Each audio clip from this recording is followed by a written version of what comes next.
Do you want to learn how to build RESTful web services using Python? This course will take you through different stages of REST API-based applications development process, using enhanced Python frameworks such as Flask, Django, Nameko, and many more. We will cover database integration, understanding REST services, REST API performing CRUD operations, using authentication, third-party library integration, testing, deployment, and application monitoring. If you have been within the software development industry in the past 20 years, you most certainly have heard about Python. Today, Python is the most popular programming language, taking over 30% of the market, according to Statistic Times. So the skills that you will be gaining from this course are going to be really useful for finding your job in your dream company. So why should you learn RESTful web services from me? My name is mpyanev, a master's degree software engineer with experience with all kinds of programming languages. In the past years, I've been developing robust software solutions for the aerospace and the software industries across Europe and United States. So I will teach you how to design RESTful web services from scratch. And no, this course will not require any prior experience about what Flask, Django, and RESTful web services are. It's all here, and we'll start from the very basics. Once we are all set, I will begin by introducing you to the logic and the design ideas behind setting Python virtual environment, starting a web service, and running virtual servers and clients. And after that, we will start programming. You will build several RESTful projects starting with very simple Flask application. And then you will begin modeling a database in Flask using SQLAlchemy to connect to MySQL database. You will create a fully functional automatic database with users and posts, and login and register pages for the users from scratch. So why learning RESTful APIs? See, today most of the web services are created using something called API, and building the whole service around the API is the business of many software companies. And it seems that the major programming languages used to build APIs are Java and Python, and this is mainly because of their robust toolkits. For example, Java has a Spring Boot, which is used to build APIs, while at the same time Python is using multiple toolkits such as Flask, FastAPI, Django, MongoDB, and so on. So as Python is really taking advantage in the past few years comparing to Java, for that reason it makes sense for me as a Python developer to make that course for you. So here you're really going to learn all the toolkits used in the industry to build RESTful web services with Python. But really here is the first course that I built to have so many toolkits incorporated and really bring you real life applications to your hands so you can build them yourself. I'm uploading completely free programming courses every week, so make sure you hit the subscribe button to get more coding skills. Hi everyone, and welcome back to the course. In this video, I want to give you a quick introduction on how Python and the packages inside Python are structured. This is a key topic for you to understand before moving forward to setting up our virtual environment, working with microservices and with RESTful APIs. So I really want you to have this base and understand how Python works in your device. So to do that, I have two things opened. So first of all, I opened PyCharm, which you already have installed. So I'm going to set up some project here, but at the same time, now I'm going to navigate to the Python installation in my computer so you can see what I mean by managing Python packages and modules. So it is very important for you to understand that absolutely everything that you create with Python have the same structure. Even the Python that you install inside your computer have the structure of any simple Python project. And also every module that you install, including Flask, have absolutely the same structure. So there is no difference between the Python packages that you install in your computer and the projects that you create with Python. And I can give you an example of this. When you install Python, you have something like called side packages, and in this folder you normally have all the packages and dependencies that you install with which your projects work. So Flask is basically one of those dependencies. So for instance, if I go here in library and then I go to frameworks and then I go to Python frameworks and then versions, you can see that our Python is version 3.10. And also you can see that if I select here lib Python 3.10, you can basically see all the Python files that are forming the Python implementation in your device. This is nothing more than a Python file which has its imports, functions, and so on. So every time when you run your Python code, you're basically using the same structure as it is in your project. So I'm going to create a new project and show you how this works. So if I create a new project, let's say Python project 1, it really doesn't matter how it's called. I'll create few directories, so directory 1, then I'll create another one. So let's create directory 2, or actually just directory. And inside those directories, I'm going to create files. So let's do file 1, then file 2. Okay, so in directory 1, we're going to create, let's call this P1, P2.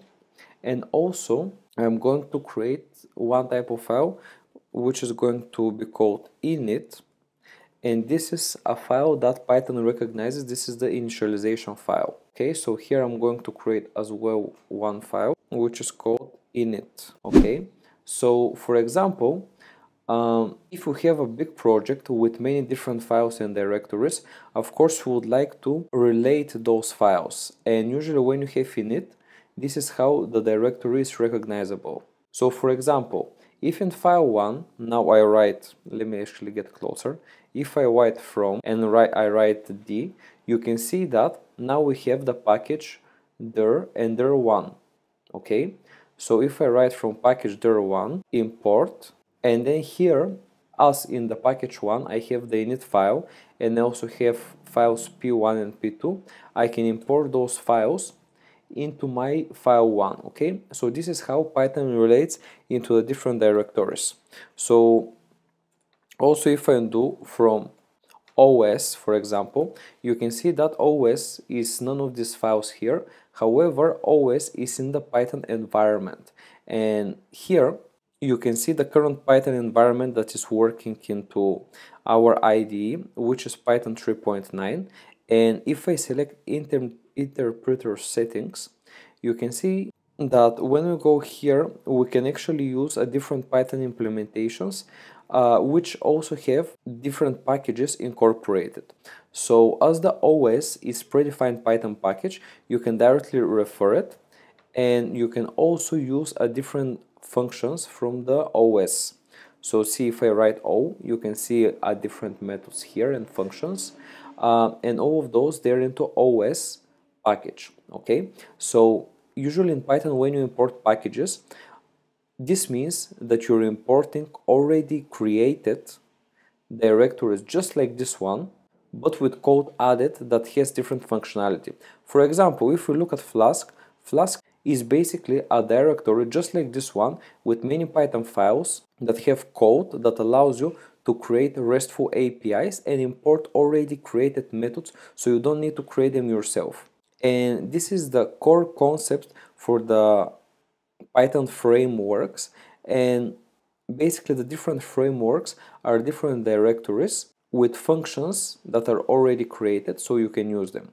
And when you have the init file in the directories, this is the way that you can easily refer to the different files that would possibly contain functions that you would like to use in your project. So you don't need to write anything else in that function and in that project, guys. I just wanted to show you how Python basically works and what is the whole idea behind the Python structure with the importing packages and modules. For example, a package would be a directory that consists of multiple modules, and this directory or this package can be accessed using the init file and writing the from keyword in the file that you want to implement this package. Okay, so this is all you need to know. So you can move forward to the next video where I'm going to show you how you can set up virtual environment, what is actually a virtual environment, and how to install Flask and what is pipe. Hello everyone and welcome back to the course. In this video, we're going to concentrate on a few key components that will really ease your working experience with Python. So one of the key frameworks in Python, this is the pipe. And pipe is basically a package that is used for package installation in Python. So as you can see here in the pipe documentation, pipe is basically used to install packages in your Python environment, and it is extremely easy to use. As in this course, we're going to do plenty of work from the terminal that I have right here. You would normally use pipe specifically from there, from your terminal. You would normally write pipe install and then the name of the package that you would like to install. Okay, so for example, one of the packages that you would like to install is Flask, isn't it? But we're not there yet. Now, the first thing I want you to do is to install pipe in your computer. Well, since pipe is actually used to install packages, the installation of pipe itself, it's slightly different and some people might find it complicated, but I will show you how easy you can do it. Now, what you need to write in your terminal is curl, and curl is used in a terminal so you can access a website but from the terminal. Okay, so we are going to access the website https bootstrap.py.io and then get pipe.py. Okay, so we're accessing this page, and from this page, if you write -o space get-pipe.py, this will make you download the get-pipe.py file with which you will be able to install pipe. So if I select this, you can see that now something is downloading, and if I write ls-l, you can see that in my file system you would find the getpipe.py file right here. Okay, so this is the file that you can use to install Flask, but Flask is not yet installed. Now what you need to do is to run the file, so you can write Python, which you already have installed, and then you write the name of the file. So once you do that, this will basically install the pipe setup tools. Okay, so it install the wheel here, and now you're able to install pipe. So you simply need to do pipe install -u and then write pipe. Okay, and as you can see on my computer, this says requirement already satisfied because I already have pipe installed. But since you would potentially not have it installed, this would basically ensure, and you would have a little bit longer installation than me, so something would load and then you have finally pipe installed in your device.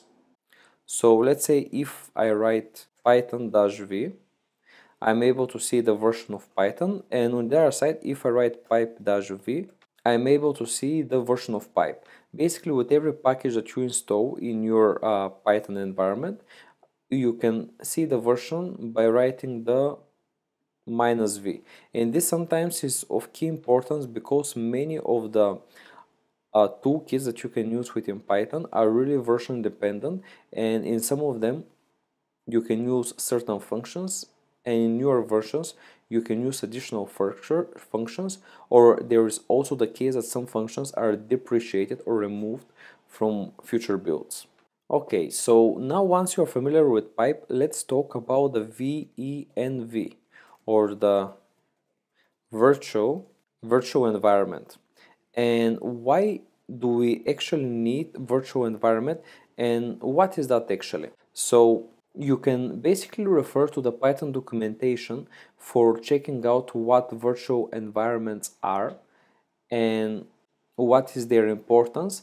But with the simple words, if you imagine that there are so many packages that you can install in Python, and I already explained you what are the different modules and packages that you can download with predefined functions. However, guys, sometimes, as I said, some applications that you want to build would run with certain version of some modules. For example, if you run Flask.1, you might have different functionalities from Flask.2. So if you want to create project in Flask.1 and if you want to create another project in Flask version 2, you cannot have only one installation of Flask, isn't it? So your projects are basically version specific. And if you don't create virtual environments and you have everything installed in your computer in the main Python implementation, then you cannot ensure that every project would run simultaneously on every device, right? Because on every device you might have installed different packages. And here where it comes the virtual environment. So by having a virtual environment, you can run a specific set of Python packages before you run your Python project. So you would always run this virtual environment, which is basically a folder that consists Python packages. So you would run first this folder, which will be part of your project, and then you would run your project, and this will ensure that you always run your project with the collected libraries and tools. So in order to install the virtual environment, as everything else, this is also a Python tool, so you need to install it. And as you already have pipe, you simply can write pipe install, and then you need to write virtual env, okay? And this will make sure that it collects the virtual environment, okay? So once you have that package installed, as you can see now we have it installed. Now what you can do is to create virtual environments. Now I'm gonna show you how to do this from the terminal, but at the same time I'm going to create a folder so you can see how this happens graphically and so you can understand it better. Okay, so as you can see, if I write pwd, I'm in the folder mpyanev, which is my username folder, and you can see that I'm in the same folder here. So the first thing I will do is I will create a folder, and then in that folder I will create a virtual environment. So for example, if I write mkdir pyenv, okay, you can see that a new folder called pyenv was just created into our screen. Let me actually make this as icons so you can see it better.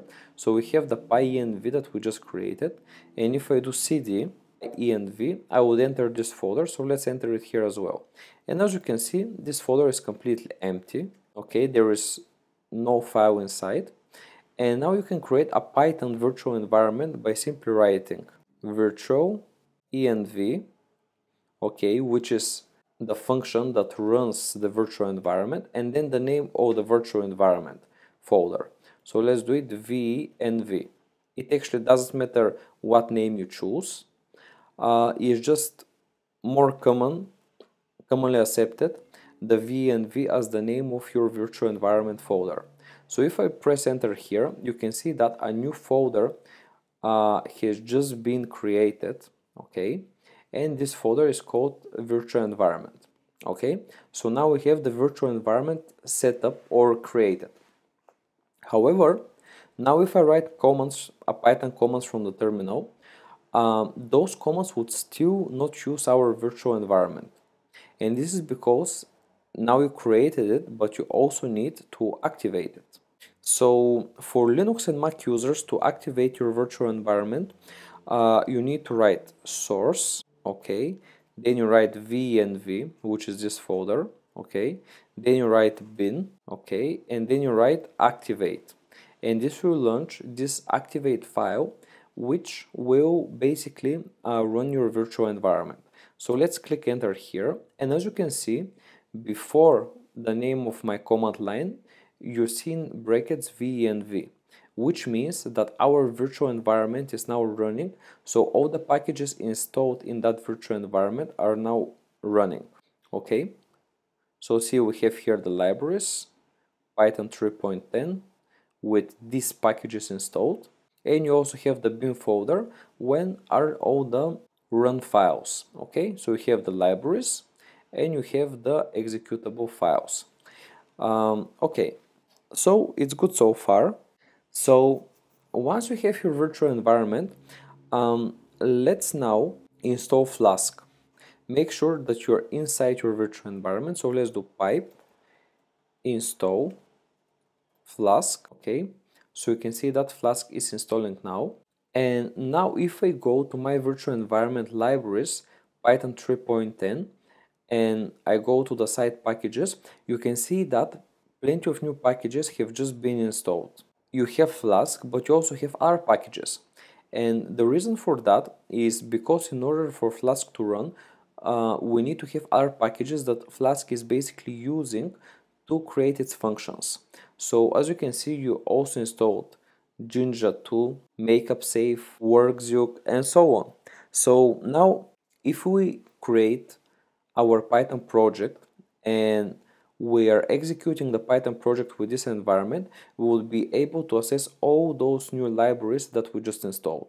So now if you do nano app.py, you would create now a new text file, and let's try to create a Flask file here. So if I do from Flask import Flask and then app equals Flask name, okay, and then if I do add app.route and then a function def hello world, okay, and after that if I write return hello from Flask, okay, so once the file is ready, let's press Ctrl X and then let's press Y, and once we do that, you can see that we have a new file, which is a Python file, and I can open it just to check it with my editor Xcode, and you can see this is the file we just created. So we created this file in the folder. Of course, you don't need to use nano, you can use basically any text editor, but I just did it so I can quickly create a Flask project or a Flask basic file, so I can show you how Flask can start with our virtual environment. Now if I write in the terminal Flask app equals app.py Flask run, this would basically say to the compiler that we have a new Flask app which is in app.py, and then we're gonna run Flask. And you can see that now we see running HTTP. And so let's go to this link and see what happens, guys. So if I go to the browser and press that, you can see that we see hello from Flask. So this means that our web service using Flask is now working, and you can use Flask freely on your device. Hi everyone, and welcome to this video where we're going to have a step back and talk a little bit about what Flask is and the basics for the REST services. In order for Flask to be built, we need two major components. Those are the Workzook and Jinja2. And those two are packages. One of them, Workzook, is responsible for providing routing, debugging, and web server gateway. Jinja2 is just a template engine with functions that really simplify creating your applications. Flask is built to not support initially any database access, authentication, or other high-level utilities. But the good thing about Flask is that even though it is very lightweight, on the other side it can be extended and add all those sources to create ready-to-use microservices and web applications. In fact, a whole Flask application can fit just in a simple Python file. This is how efficient it is. You can have only one file to have a production-ready application. So the idea of Flask is to have something that's lightweight and then be able to add extensions. In fact, there are hundreds of open source Flask extensions. So as we already saw, Flask is a Python package. It is developed based on any other standard Python package. So for that reason, in this course, we're also talking about how you can be familiar with Python and then move to the frameworks such as Flask. So in front of you, you can see a typical Flask application that is actually ready to work. And what you can see in front of your screens is application that imports Flask, then defines a function that executes a route which displays hello Flask on our screen or in the browser. So this code not only prints hello from Flask on your browser, but also creates a built-in automatic server which is constantly running, so you can see your output in your browser like Chrome or Mozilla. And here's what you would see if you run the Flask service and then access your local host. It is quite simple, isn't it? So as you can see from the description of this course, Flask is basically used in order to run RESTful services. And RESTful means representation state transfer. So this type of service is used for the different systems to communicate between themselves and exchange data. So we normally create RESTful services in order to really simplify the exchange of data between the different devices around the internet, and this is pretty much used in most of the web applications that we're using today. So for that reason today, every famous programming language has frameworks that support RESTful web services.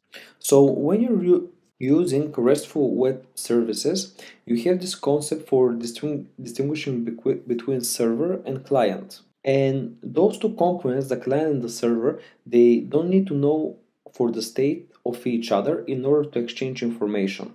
They simply send messages that are understood from both parties without one of them to need to know about the existence of the other one. So as you can see on the figure in front of you, you usually have some database that is located on a server and contains all the information.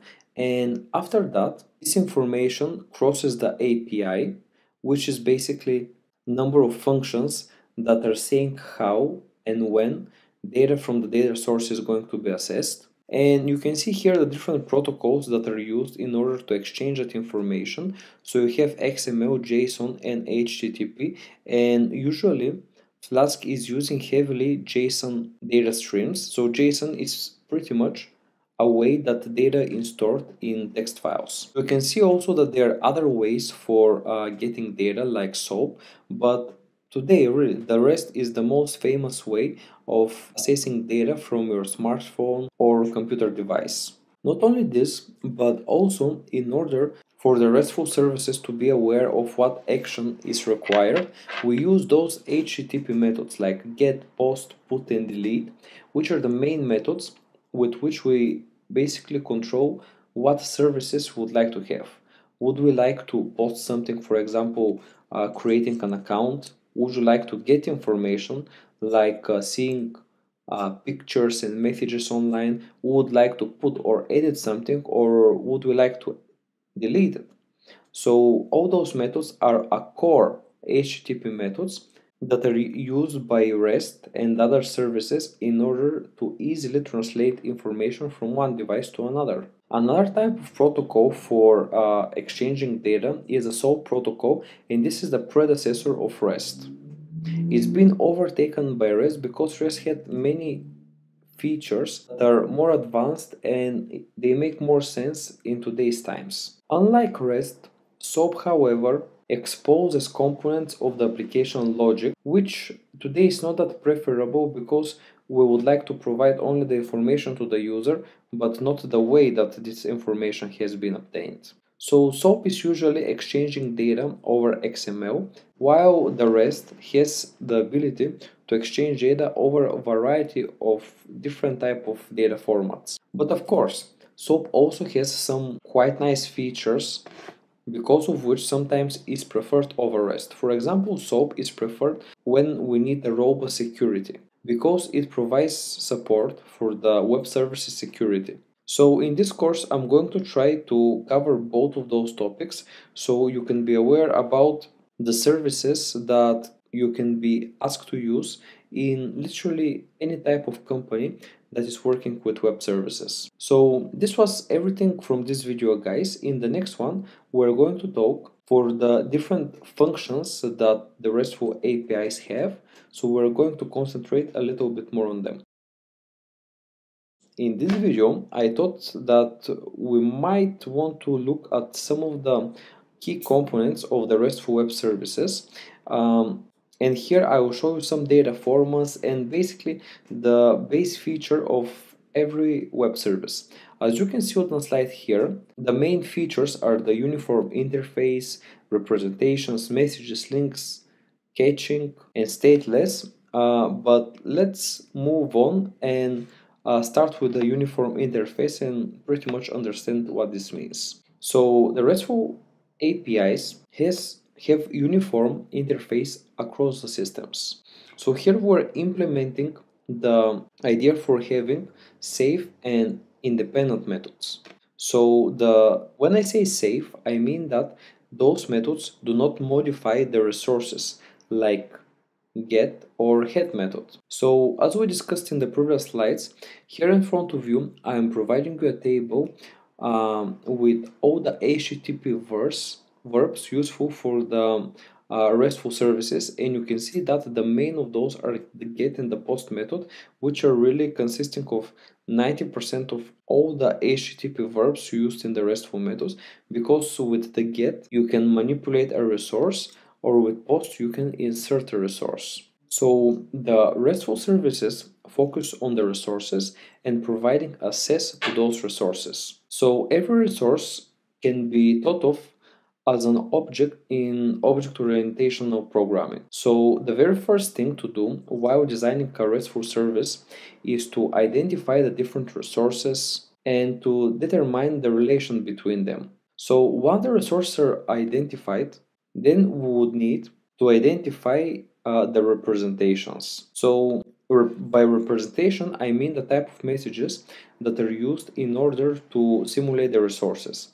Unlike SOAP, that provides only support for XML, the RESTful services is using JSON and HTML representation that you can see in front of you.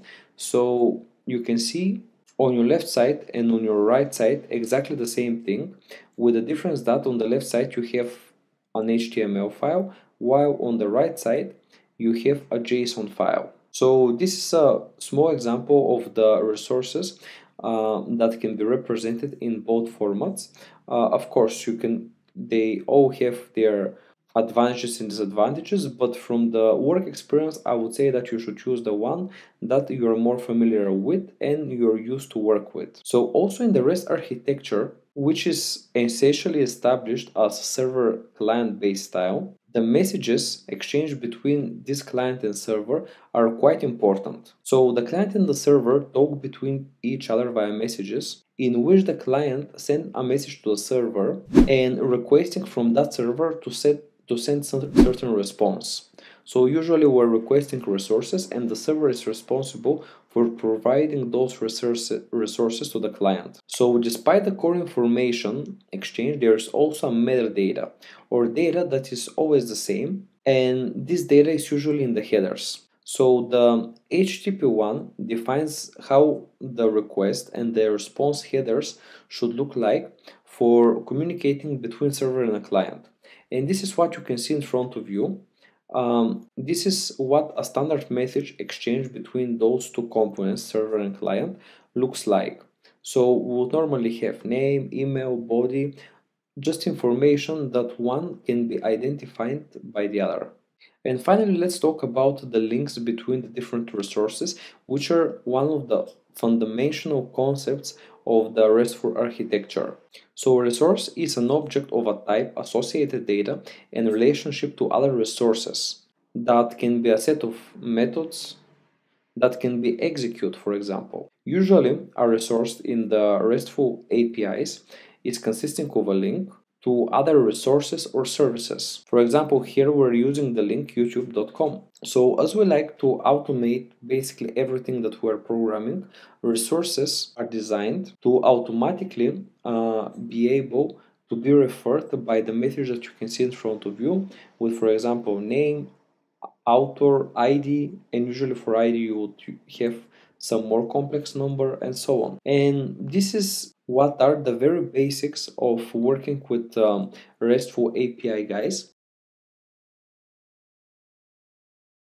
In this section, we're going to try to build a completely functional Flask project with a database. And for that reason, in order to use databases, we would use something called SQLAlchemy, which will basically allow us to use any type of database. And as you can see in front of you, SQLAlchemy supports a variety of databases such as PostgreSQL, MySQL, Oracle, SQLite, which is the one we're going to use for this project, Microsoft SQL Server, and so on and so forth. Basically, you can use SQLAlchemy in any of your Flask applications and use an additional database, which really simplifies your life. So the next thing I want to talk about before jumping into the actual project is the objectives. So our objectives are to create a fully functional Flask landing page. Okay, then we're going to build a login and registration form, and also we'll add user and post classes so you can have different users that can add different posts in your application. So this is the idea for our application, and now after you're familiar with it, I created here our application into project 3 folder, and as you can see here you have two folders that you actually need to import from the resources in that section, and this is the front end. As I don't want you to jump into the front end yet, because this course is specifically for the Flask and databases backend, which is the core for the RESTful web services. For that reason, the front end here is built so you have these HTML and CSS files. If you don't know what it is, you feel free to check in internet. But basically, this is the markup or how our raw application is going to be designed and displayed to the final user. So here we define things such as keywords, where the elements are displayed on our browser, basically things that really don't involve Flask. So this is already created, and you can simply create this project folder and add the static or the CSS and the HTML files, and then build your application. So I assume that you already use PyCharm for that course. So just jump into PyCharm and open a new project. So if you have PyCharm open, select File, Open, and then navigate to the directory of this project. Select Open, and then you can see all the templates that we have here displayed, but without any Python files. So let's jump in, and basically you need to create two files in order to run your project, and those are going to be the application file and the form file. So let's do that. Now go here over the project tree and select new Python file and write app.py, or actually just app, and then let's create another one Python file, and here we'll have forms.py. Okay, so in those two files, one of them is going to be the main runner, which is the app.py, and the other one is going to act as a form template. Okay, so let's run our initial Flask application, and then I will show you the classes and the methods that we're going to be adding here. So let's do from DataTime, import DataTime, then from. Actually, before doing the from, let's go into our terminal, and once we're in our terminal, let's create a virtual environment where we can install all of the packages that we need. So you can do that by writing virtual env venv, and venv is the folder where we will have our virtual environment. So select that, and as you can see, if I write os, you can see we have the virtual environment. Even if I go back to PyCharm, you can see the virtual environment here, and let's activate it. So what you need to do is to write source v bin activate. So we have virtual environment, and now we can install some of the packages required for that project. So let's do pipe install Flask. Then I will also install actually let's first install Flask. Okay, then pipe install Flask SQLAlchemy. Okay, and finally let's install, so let's do again pipe install Flask underscore WTF. Okay, then let's do another one, pipe install WTF forms. Actually it's WT forms. Okay, so that's done. Okay, so once you have those packages installed in your virtual environment, you can go to PyCharm and select your new interpreter, so you're up to date. Okay, so let's add a new interpreter, and you can add exactly the virtual environment of your project here. So let's click OK. As you can see, you have your new Python environment. Select OK here, and you can see all of your packages that you already installed. So click OK, and now if you do from Flask, you will see it. And let's do Flask form. Actually, import Flask form. Actually, this is Flask WTF. Okay, then let's actually do all the imports. Let's do from WTF forms, import string field, password field, submit field, and boolean field.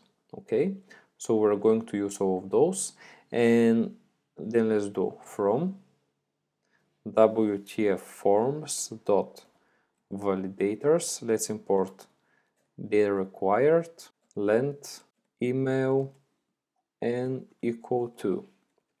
Okay, so those are the imports for the forms, and let's go to the apps now. And in the app, I'm going to do from datetime import datetime. Then let's do from Flask import Flask render template URL for flash and redirect. Okay, and then let's do from Flask SQLAlchemy, we'll import SQLAlchemy, and then from forms, let's import, actually let's leave that for later because I want to first build the forms, and then we will import them once the time comes. Okay, so now once you have some imports, guys, let's actually create the main Flask application and run it so we can see that it works. Okay, so let's do app equals Flask and then name and then app.config secret key will be equal to secret. Actually, whatever word you choose here, it would work. Okay, and then let's do app.config, and then let's write here SQLAlchemy underscore database URI, and this will be equal to SQLite and then site.db. Okay, and basically the first config is used for us so we can do the login and the register pages, and the second one is the configuration for the server that we're going to run.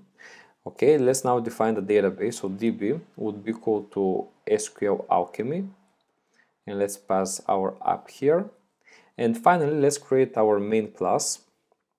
So let's do if name equals main, then let's do app.run, and let's add the debug mode, so debug will be equal to true. Okay, so let's save that and let's try to run our app. So we have here the virtual environment setup, and if you do python app.py, you can see that our server is running properly right now. And if we go to our link here, you can see that we basically have our application running. However, we don't define pages yet, but you can see that our application gets a hit once you try to access a page.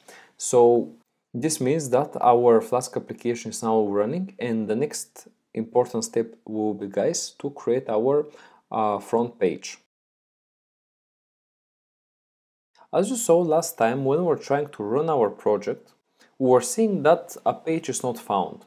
So today I will create some methods so you can display something on your front page, and from there we're going to move to creating the login and register forms. Now, basically creating tasks or pages in Flask, it is really easy, and I will really prove you that right now. So you basically define a page with the app dot route, okay, and then you define how you want to access this page. For example, if your URL is, as we saw in our tab, if our URL is this one, okay, if this is our page, then this means that once you do a slash, you see what is displayed in this method. Or if you do app dot route, and if I write here some keyword like home, this means that once I access the URL that I just showed you, slash home, then I will access what I will define right below, okay? Pretty simple. So let's create a method, and this method will be called home because this will be our home page. Okay, then let's do return, and I will do render template, and we're going to render one of the HTML templates that we already have imported into our project. So I will do home.html, and if you're concentrating to the backend, this is all you need to do to display the content of your page. The rest needs to be done by the front-end developer. Okay, so let's save that, and actually just bear with me because we need to do one more thing. Let's go to the layout.html, and I'm just going to remove for now, save this code, delete it, and put it somewhere. Okay, let's save it, because like this I'm removing the login and the register buttons from the front page so we don't get error as they are not ready yet. Okay, so let's save that, and I'll run our server again. So Python app.py, you can see that our server is working perfectly fine. And now if I reload it, you can basically see that you have the everything block right here. You have your home button, okay, and you can see pretty much when you select them, you're not getting an error because you're returning basically the same page. Okay, so this is how you are displaying the front page of the Flask, but of course you would like to have some information into that front page. Okay, so we'll create some posts in the middle, and also I will create the login and the register button later on. Okay, but before that, we want our application to be able to get different users, and also those users to be able to create different posts. And for that reason, you need to create two classes, user and post. So let's create them right now. And let's start with the user. So let's do class user, and then let's do db.model.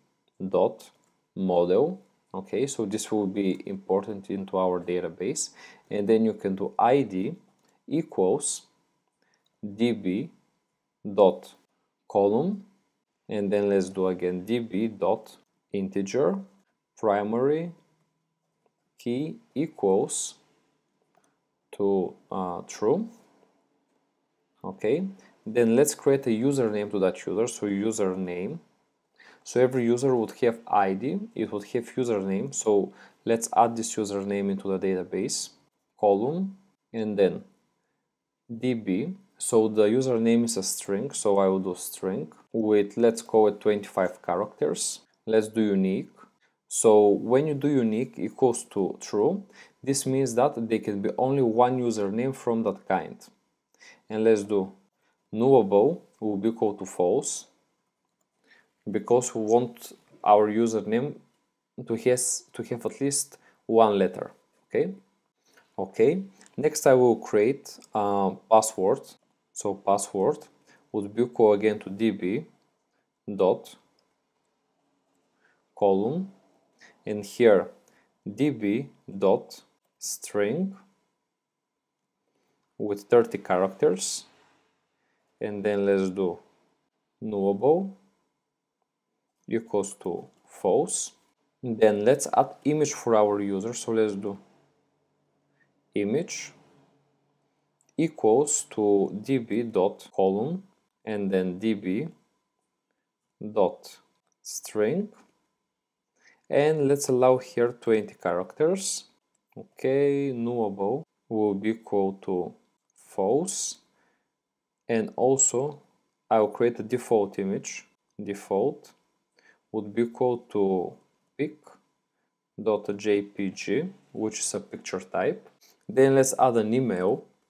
So the user also have an email, which is equal to db dot column and then db dot string. Let's add here 200 characters. Then let's do unique be equal to true, and nullable will be equal to false. Okay, and finally let's create another variable called posts, which will be equal to db dot relationship, and here we're going to relate this to the other class that we will create. So we're going to relate this to post, then let's write comma, back reference, and we'll tie this to outer, and let's do lazy equals to true. Okay, so we're ready with the user class, and after that actually let's create a function here. So we would like a user to be able to be created on its own. So let's do def repr, okay, and here we're going to return the parameters we already created. So let's do f user, okay, and then let's add self dot username, then let's add self dot email, and then let's do self dot image. Okay, so this is how we'll be able to add new users. We're going to build a class that is quite similar to our user class, but in that case the new class is going to be responsible for publishing posts into our web application written on Flask. So it will basically get the same database model, but the fields inside are going to be slightly different. So let's now just under the user class create another one called post, and let's pass here again the db.model, okay, and here we can do id equals db.column, and then let's do db.integer, comma, primary key equals to true. Okay, and those are just the different parameters that are going to be associated with the post. Then a post will have a title. Okay, so the title will be again db.column, and here I will pass db.string, and you can specify how much are the maximum characters of that string, and then you can do nullable equals to false. Okay, after that let's add the date, so date posted, and here we'll use one of our imports, the date time that you can see here. It hasn't been used yet, but now we'll put it into action. So let's do db.date time, then nullable will be equal to false. Okay, and finally we use a default date, so the default will be equal to date time dot UTC now. Okay, so the time will be in UTC, and here we're missing the db dot column in order for these parameters to get recognized. Okay, then let's add content, or this is what is going to be in the body of our post. So let's do db dot column, and here let's add db dot text nullable equals to false. Okay, and then let's do user id would be equal to db dot column, and then db dot integer comma db dot foreign key, and here we'll attach it to the user dot id. Okay, and let's make this unknowable, so let's do nullable equals to false. Okay, and here I noticed that I missed a number, so here is integer. Okay, and that's all, guys. You should be all set with the class. So this is how the post class looks like. You can have a look and update your code if you did any errors. Then I will create the same repr function, okay, which will help with the creation of that object. So let's do repr self, and then here we would return f post bracket and then self dot title. Okay, and then self, actually let me do a semicolon here, sorry, parenthesis. So self dot date posted. Okay, and that should be all. Let's close the brackets here. So this is what our function returns, guys. So now once you have that, let's actually create some posts that we can actually add inside our page. So let's do posts, and this would be equal to a list of posts, and we'll create them in a JSON format. Okay, so you would have like author, title, content, and date posted. Okay, everything that we had here, as you can see. Okay, so let's first create author, and let's write my name, Martin Yanev. Okay, then you can add a title with a single T. So title, let's name that post 1. Okay, then let's add content, and let's write here software engineering, for example. Then let's add date posted, and here we can write March 05 2022, and this is how, guys, March, and this is how, guys, one of the posts look like. And if you want to create more posts, it is actually very simple. You just need to go to a new line, open curly brackets, copy that. Okay, so you don't do a repetitive work, and then simply change the author and the content. So let's do Will Smith post 2.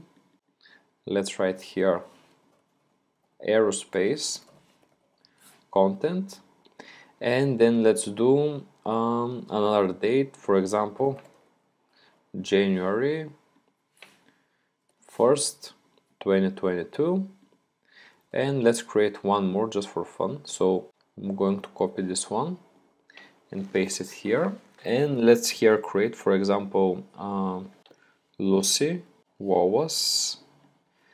Let's do post 3. Let's write here fashion, for example, and let this be December 5th 2021. Okay, so let's save that. Okay, so now once you're ready with your posts, actually let me stop the server. Once you're ready with your posts, you can add them to the home page very easily by simply writing posts equals, okay, and the name of our posts is posts. Okay, let's save that. And you can, if you wonder how do we detect those posts, you can see that in the HTML file we're doing here a for loop for post in posts, and we define how they are displayed, like where is displayed the author, where is displayed the date posted, where is displayed the title, all those things that we already added here. Okay, so if I save that backend file, and if I go now to the server and run it, so let's do Python app.py. Let's reboot our web page, and you can see that now here in the middle of our application we can see our posts. So we have post 1, post 2, post 3, and so on, with the users, which are of course not clickable because we haven't added profile functionality here. Okay, so whether you go to the home page or just to the main page, you can see that you basically see the same thing. Now, since we already created our main page, now you can replay and create some other pages in your application. And the first page that we're going to build is our registration form. So before adding this page here, and you add a new page with the app.road, first we need to create that form in this file, in forms.py, because for the form we're going to be using a predefined toolkit which is called Flask WTF and WTF forms. So let's get to work and create the class for the registration form. So do class registration form and then write Flask form. Okay, so let's do now username would be equal to string field. Okay, and this is a predefined thing into the WTF forms, and let's write username, comma, and then validators, and then let's write the data required. Then let's do a length validator, and it's very simple. So here the minimum length it's 2, and the maximum length is going to be 20. Okay. So once you're done with that, let's do email, and again, so everything is string field. You name the string field, and also you're adding validator. This is how it would basically work. So for the email, let's do again a string field, and then let's here write email. This is how the field will be called, and then let's do validators, and I'm gonna add 2 validators here. So first of all, that the data is required, so we'll get an error if that field is not having any data, and then we want this data also to be referring as an email, so the system will automatically check if what we have into the field is an actual email. Okay, then let's do a password, and the password will be equal to a password field. So as you can see, this is a different field, and you remember the password field should hide the characters that you're writing inside. Let's write now password, and then validators would be equal to data required. Okay, then let's create another field called confirm password, and this will be equal again to a password field, and we'll pretty much have the same requirements, with the only difference that what one field that you will see right now. So let's do confirm password, then let's add the validators, and the first one will be that we need data required, so data required. Okay, and then we'll add the function equal to, and we'll check if this is equal to the password. Okay, because we want our, obviously we want our password to be equal to our confirm password. Okay, good. And finally, let's do submit. Submit will be equal to submit field, and then let's write here what's going to be written in the button, sign up. Okay, let's save that, and as you can see, guys, now your form is ready. Okay, so you have username, email, password, and so on and so forth. So once you save that, then go back to the app.py, and once you have the form created, now you need to implement it into your main application. Okay, so you can simply write app.route, and here let's write /register, and also you can add the methods that you would like to have inside your application. So now in the front page you don't need any method, but here you would want to have some methods. So you would like to have the post and the get method. So let's do methods equal to a list, and this list will have get, and this list would also have post. Okay, then let's do def register. Okay, and let's do now form equals to register.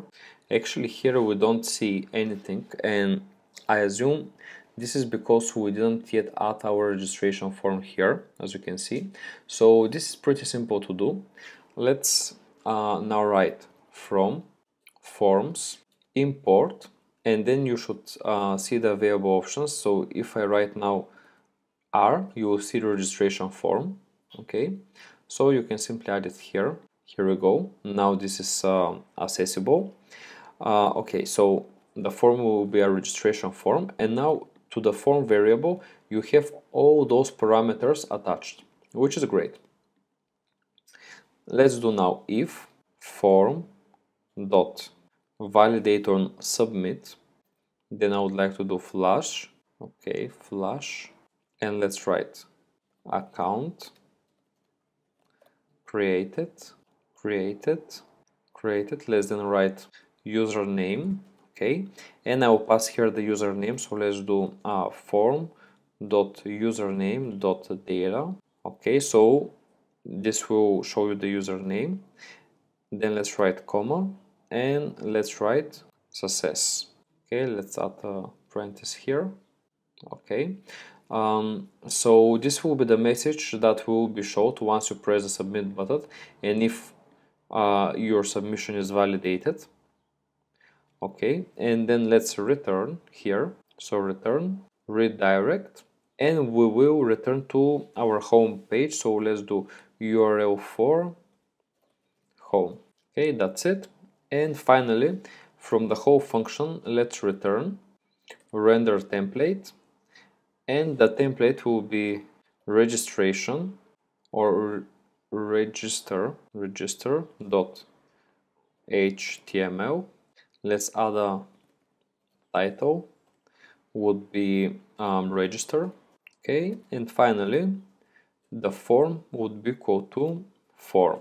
Okay, so this is what we're going to print. We're going to print the form, the title will be register, and also we'll be using as a front end the register.html file. And this line here is saying what is going to happen once we push the submit button and our action is validated.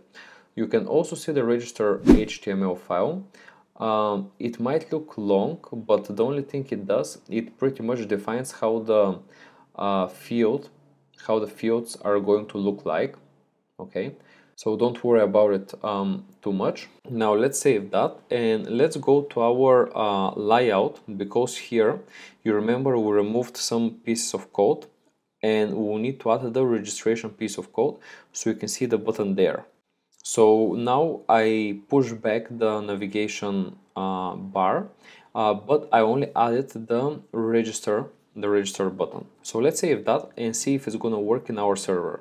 Okay, let's write app.py, and you can see that we're getting an error here. So it says install email validator for email validation support. Okay, I assume some libraries were updated. So what you can do is do pipe install, and let's install this email validator.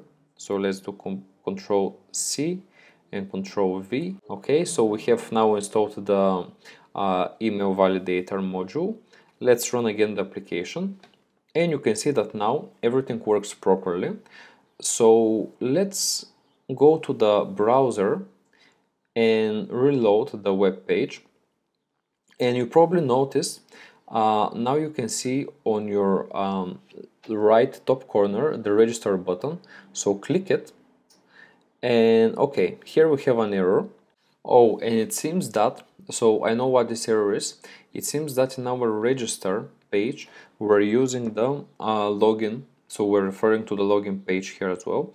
So let me actually search. Yeah. So here, remove the statement, already have an account for now. Okay. And as you can see here, we're referring to our login page, which is not created yet.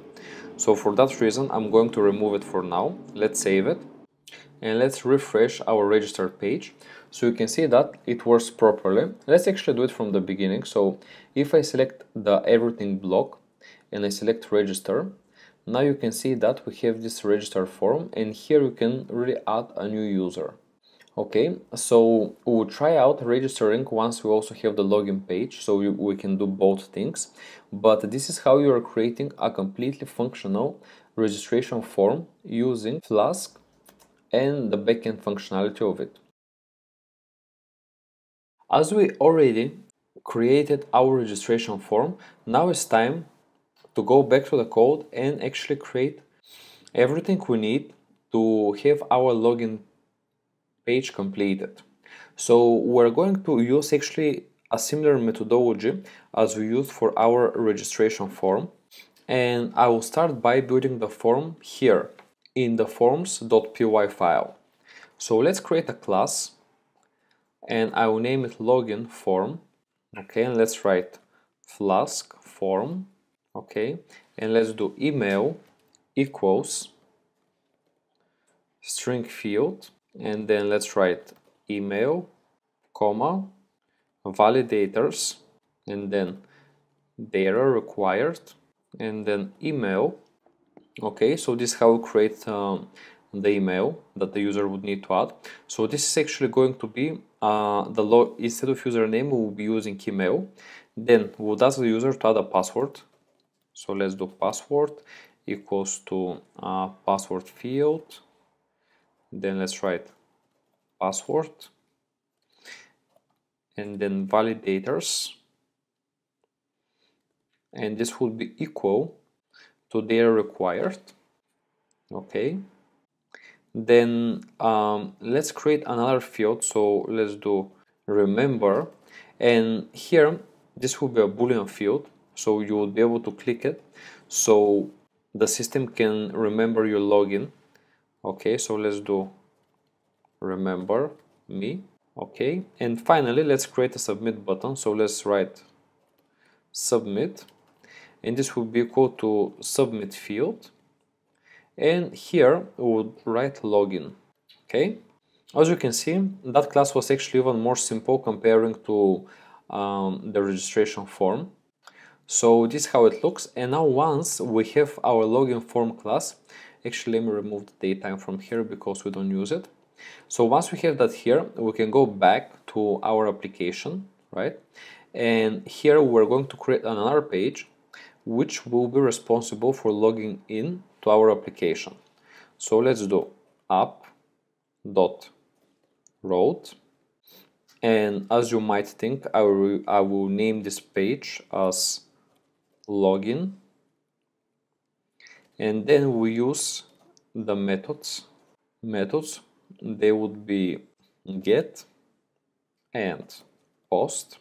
Okay, and here we can start building our function. So let's do here def login. Okay, and this will be our function for logging into the page. So let's do now form equals login form. Okay, and then let's do if form dot validate on submit. Okay, and then if form dot email dot data, and here you can see that this is underlined, and I think this is because we didn't add it up there. So also in PyCharm you can simply hover over it and just click import, and as you can see now it went here, right? So now this data is recognized, and this would be equal to admin at blog form.com and form.password.data is equal to password. Then let's write, so let's do flash, and we'll write you have been logged in, okay, comma, success. Okay, and then let's return redirect URL4, and then let's write home here. So we would redirect to home once we log in. Okay, and let's do then else. So if we don't manage to log in, we would want to say to the user that either his username or password are incorrect, isn't it? So let's do login unsuccessful, please check username and password. Okay, and let's write here danger. Okay, and let me go a little bit further. So once we're done with that, let's write here return statement. So let's do return, and here I'm going to launch the render template. Okay, and you know, here we need to provide first the form. So let's do login.html, and then let's do title would be equal to login, and finally let's do form would be equal to form, and we're referring this form here, which is our login form. Okay, so this is how the login function looks like, guys. So now once you bring your HTMLs back to what they was, okay, so here we have the login button, and also in the registration form, don't forget that here we removed our login button as well. So let's save that, and you should be all set to run your complete application. So let's go back to our browser and to our server. Let's stop it and then start it again, and here let's refresh the server. So if I go to the home page, you will see that we now have the login button here. So let's click it, and you can see that you have your login form. Those are the two fields. You have the remember me button, okay, you have login, and you also have the forgot password right here. Also under here you can see that you have the sign up now, which will basically direct you to the register button. And if you go to our login form, you can see that here the last bit says if you don't have an account, and it sends you to the register form, as you can see. Okay, so you can see that, for example, since I just run the server, I'm not logged in, so you can see the error, right? And let's say I want to register, so I say sign up now. And let's say if I want to put my username as Martin Y, then my email address right here, and let's say the password it's 126. Let's sign up, and you can see that account created, username Martin Y. Okay, so this is how you register to your account. As you can see, those forms are of course still staying here, right? Because we don't have the functionality for some of them to disappear. But this is how you can basically create a login, registration, and home page form for your post application. First off, let's start by saying that your application is completely ready. You're now able to create users and to create posts from that users. So this is what we're going to do in this video. Whether you want to do and create users and posts from your terminal or from your Python file, it would be all the same. However, in this video I will show how you can create users and posts from your Python file, and once you run the server, how to manipulate those entries. So let me demonstrate you how you can basically create a user and add that user inside your database. As you can see, here we already actually have database which was automatically generated from my tests, but I'm going to remove it because I want to start everything from scratch. Now, first off, if you want to create a database, what you need to do is to write db.createO, and this would create a file just like the one that you just saw, and this will create you the database. Now, the next thing what I want you to add is db.dropo, and this would make sure that if you have something left from the previous run of the server, it's going to all be removed, because you want every time when you create a server that you are able to generate new entries, so your database is not overflowed with the previous ones, and then you can again run db.createO. Okay, so this will make sure that it will create a fresh database. Now, in your database, what you can add are users and posts, since you have those classes.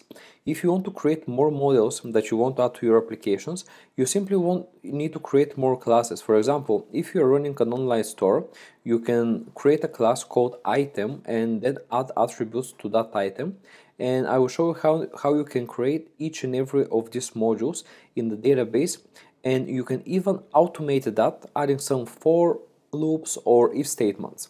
But the subject of that video is, of course, to learn how to create users and posts and how to add them into the database. So let's create user 1. So user 1 would be equal, and then you use user class that you just created. And here you can add username equals to, let's say, John. So this will be the name of our user. Then let's create an email for John, and the email would be john@gmail.com. Let's do a password, and let's name the password also John. Okay, so we can have like easy entry. Actually, this with O and O lowercase. Okay, so this is your first user. Let's now copy that entry because we're lazy, and let's create two more, so you can have some more users. So let's create user 2, and I will call this Sam, with email sam@gmail.com, and the password will be Sam as well. And let's create user 3 with username Bill, then bill@gmail.com, and then let's do Bill here. Okay, so those are your users, but the fact that you create them don't mean that you added them into the database. In order to add something in the database, you need to do db. Actually, let me make this screen a bit bigger so you can see better. So you need to do db.session.add, okay, and then you add the name of the component or the model, the instance of the model that you want to add. So you can add user 1, okay, and we will do the same thing with the rest of the users. So user 1, user 2, and user 3, and then let's do db.session.add. Actually, we're ready with the adding. Now we need to do commit. Okay, so this will commit all the changes and add them into the database. Okay, so this is the final step. Now, once you have all users created, let's create posts from that users. And if you look back into our post class, usually how we create posts is using a relationship between the posts and the users, and the relationship is the user ID. So let's do here post1 would be equal to post. Okay, you can see this method is recognized, and then let's add a title. Okay, because we made the post to have title, let's write post 10. Then let's write content, and this would be equal to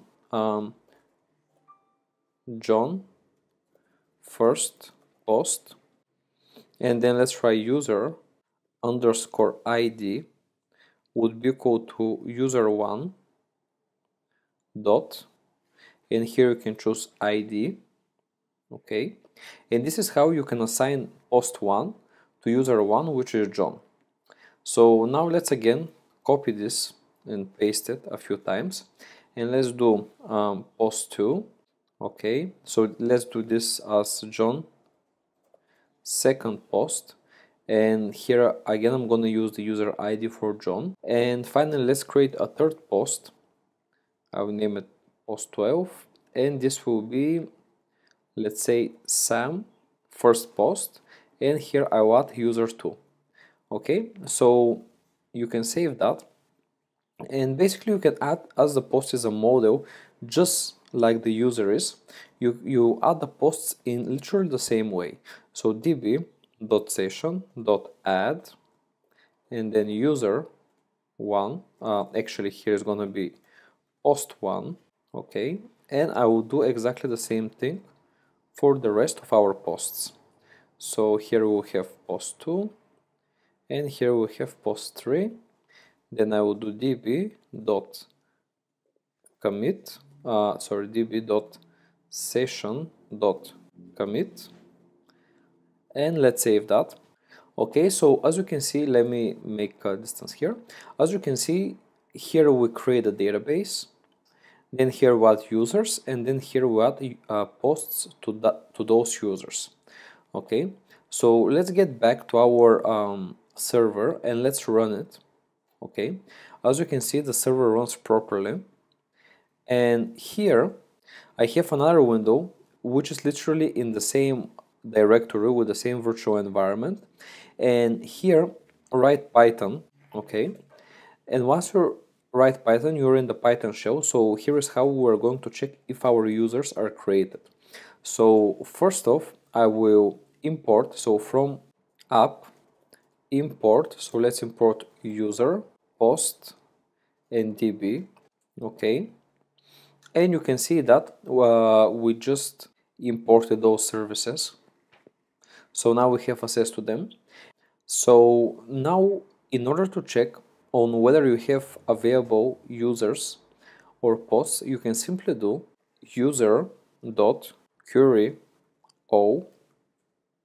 Okay, and you can see that once you do that, you have all the users that you just added inside your application, and here you see the name, the email, and also pic.png, which is the default picture that is added to those users. So this is basically what provides you that information here, this line of code. And you can really do exactly the same for the post. So if I do post.query.all, you can see all the posts with the date at which we added those and with the name of those posts, exactly as we defined here. So this is how you create posts and users. And also, as you can see, guys, here they are all created. Okay, you get 200 response, which means that everything works properly, and this is how we reach the final of our project. Thanks for watching, and please make sure to subscribe my channel to learn more coding skills.